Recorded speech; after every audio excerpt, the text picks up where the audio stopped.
Het OLB heeft gisteren bekendgemaakt hoe het inreisbeleid van Bonaire is omdat Aruba haar grenzen openstelt voor de Verenigde Staten en andere landen. Voor meer achtergrondinformatie stel ik een aantal vragen aan mevrouw Chris de Vogel, crisismanager OLB en directeur publieke gezondheid ad interim. Wat houdt het inreisbeleid van Bonaire in? Nu Bonaire per 1 juli haar toeristen weer verwelkomt, is het inreisbeleid op Bonaire zo samengesteld dat alleen de low-risk landen naar Bonaire af mogen reizen. We hebben altijd rekening gehouden met dat onze buureilanden andere maatregelen zouden nemen. En we hebben altijd al voorgesorteerd op het feit dat Aruba mogelijk mensen uit de Verenigde Staten zou toelaten. In een eerder bericht hebben we wel eens gezegd, dan sluiten we direct de grenzen.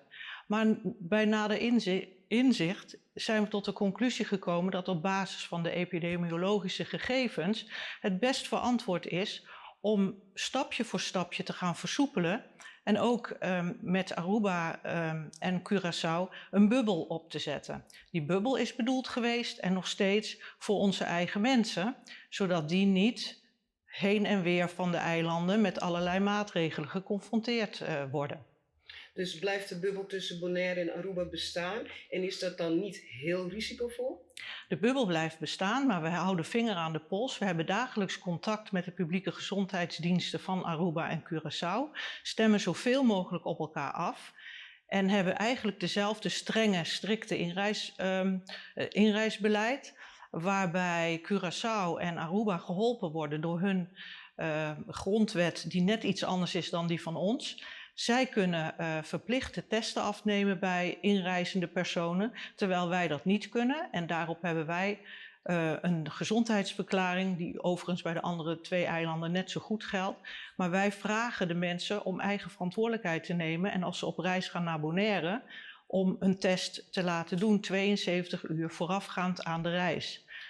We kunnen dit niet verplichten, maar wij appelleren aan hun verantwoordelijkheidsgevoel. En we vragen dat voor de volksgezondheid op Bonaire. Dat betekent dus dat zowel Curaçao als Aruba dan zelf beslissen of er getest gaat worden of niet? Die keuze hebben zij al gemaakt. Aruba gaat grootschalig testen. Test iedereen die het land binnenkomt. Dus alle Amerikanen zijn sowieso getest als ze binnenkomen. En alleen een negatieve test is geldig om ook te mogen verblijven op het eiland.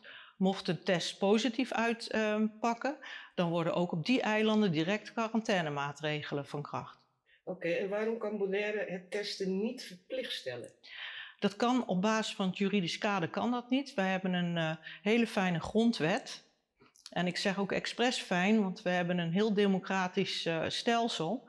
En op basis daarvan kun je niet verplichten onderzoek te doen op je lichaam, want dat is het is een onderzoek op je lichaam, zonder dat je daar vrijwillig toestemming voor geeft. Dat mag je nooit verplicht afnemen. Oké, wat moet je eigenlijk zelf doen als je op reis gaat naar een van de eilanden of een ander land? Ja, dat is eigenlijk een open deurvraag, want als je op reis gaat en je gaat heel ver van huis, dan moet je je goed voorbereiden. Of er nou COVID is of niet. Eigenlijk moet je je altijd heel goed voorbereiden op een reis. Er zijn genoeg landen waar je bijvoorbeeld vaccinaties moet halen als je gaat reizen. Dat weet je allemaal van tevoren, want dat haal je uit de websites die daar helemaal op gespecialiseerd zijn. Wij adviseren iedereen ook om dat heel goed in de gaten te houden. Maar aangezien de regio hier uit meerdere landen bestaat en meerdere verschillende wet en regelgeving, hou al die websites goed in de gaten. Wat moet ik doen als ik naar Aruba ga? Wat moet ik doen als ik naar Curaçao ga? En wat zijn de geldende regels voor Bonaire? Nou, hele goede informatie. Denkt u dat het realistisch is dat Bonaire COVID-19 vrij kan blijven? Ik denk niet dat het realistisch is, maar wat ik wel denk is,